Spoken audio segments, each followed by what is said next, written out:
ಶಿವರಾಜ್ ಕುಮಾರ್ ಅಂದ್ರೆ ಸಾಕು south cine ದುನಿಯಾದಲ್ಲಿ ಸಿಕ್ಕಾಪಟ್ಟೆ ಫೇಮಸ್. ಅದರಲ್ಲೂ ಜೈಲರ್, ಕ್ಯಾಪ್ಟನ್ ಮಿಲ್ಲರ್ ನಂತಹ ದೊಡ್ಡ ದೊಡ್ಡ ಸಿನಿಮಾಗಳಲ್ಲಿ ನಟಿಸಿದ ಮೇಲೆ ಅಂತೂ ನಮ್ಮ ಶಿವಣ್ಣ ಮನೆ ಮಾತಾಗ್ಬಿಟ್ಟಿದ್ದಾರೆ. ಇತ್ತೀಚಿನ ದಿನಗಳಲ್ಲಿ ಶಿವಣ್ಣ ಗೆಸ್ಟ್ ಅಪಿಯರೆನ್ಸ್ ಕಡೆ ಜಾಸ್ತಿ ಫೋಕಸ್ ಮಾಡ್ತಿದ್ದಾರೆ ಅಂತ ಅನ್ನಿಸ್ತಿದೆ. ಅದೇನೇ ಇರಲಿ, ಶಿವಣ್ಣ ಯಾವುದೇ ಕೀ ರೋಲ್ ಮಾಡಿದ್ರು ಟ್ರೆಂಡ್ ಆಗ್ತಾರೆ. ಅಭಿಮಾನಿಗಳು ಕೂಡ ಅದನ್ನೇ ಬಯಸುವುದು. ಅಂದಹಾಗೆ ರಾಮ್ ಚರಣ್ ನಟನೆಯ ಬಿಗ್ ಬಜೆಟ್ ಇರುವಂತಹ ಪೆದ್ದಿ ಸಿನಿಮಾದಲ್ಲಿ ಶಿವಣ್ಣ ಗೌರ್ ನಾಯ್ಡು ಅನ್ನೋ ಒಂದು ಪವರ್ಫುಲ್ ರೋಲ್ ಪ್ಲೇ ಮಾಡಿದ್ದಾರೆ.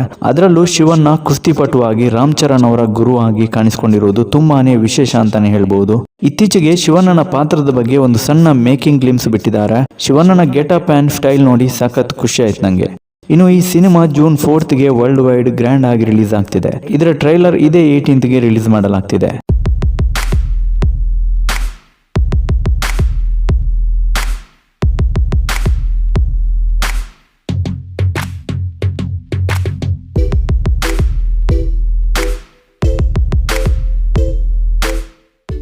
ಇನ್ನು ಶಿವಣ್ಣನ ಹೊಸ ಸಿನಿಮಾ ವಿಚಾರವಾಗಿ ಒಂದಿಷ್ಟು ಅಪ್ಡೇಟ್ಸ್ ಇವೆ. ತಮಿಳ್ ನಟ ಅಭಿಷಾನ್ ಜೀವಿತ್ ಹೀರೋ ಆಗಿ ಅಭಿನಯಿಸುವಂತಹ ಅಪ್ಕಮಿಂಗ್ ಸಿನಿಮಾದಲ್ಲಿ ಶಿವಣ್ಣ ಫಾದರ್ ರೋಲ್ ಮಾಡಲಿದ್ದಾರೆ. ತಂದೆ ಮಗನ ಬಾಂಧವ್ಯದ ಕಥೆ ಇರುವಂತಹ ಈ ಸಿನಿಮಾ ಇದೇ ಮಂತ್ ನಲ್ಲಿ ಸೆಟ್ಟೇರಲಿದೆ.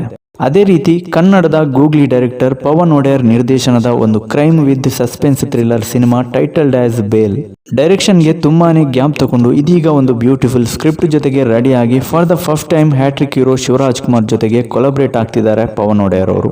ಶಿವಣ್ಣ ನಾಯಕನಾಗಿರುವ ಈ ಸಿನಿಮಾಗೆ ಕೆವಿಎನ್ ಪ್ರೊಡಕ್ಷನ್ ಹೌಸ್ ಬಂಡವಾಳ ಹಾಕಿದ್ದಾರೆ. ಇನ್ನು ಬೇಲ್ ಸಿನಿಮಾದ ಶೂಟಿಂಗ್ ಸಖತ್ ಸ್ಪೀಡ್ ಆಗಿ ನಡೀತಿದೆ. ಸದ್ಯದಲ್ಲೇ ಫಸ್ಟ್ ಲುಕ್ ಟೀಸರ್ ಕೂಡ ನೋಡಬಹುದು ನೀವು. ಒಟ್ನಲ್ಲಿ ಈ ಒಂದು ಬ್ಯೂಟಿಫುಲ್ ಕಾಂಬಿನೇಷನ್ ಮೇಲೆ ಹಾಗೂ ಈ ಸಿನಿಮಾ ಮೇಲೆ ಸಿಕ್ಕಾಪಟ್ಟೆ ನಿರೀಕ್ಷೆ ಇದೆ.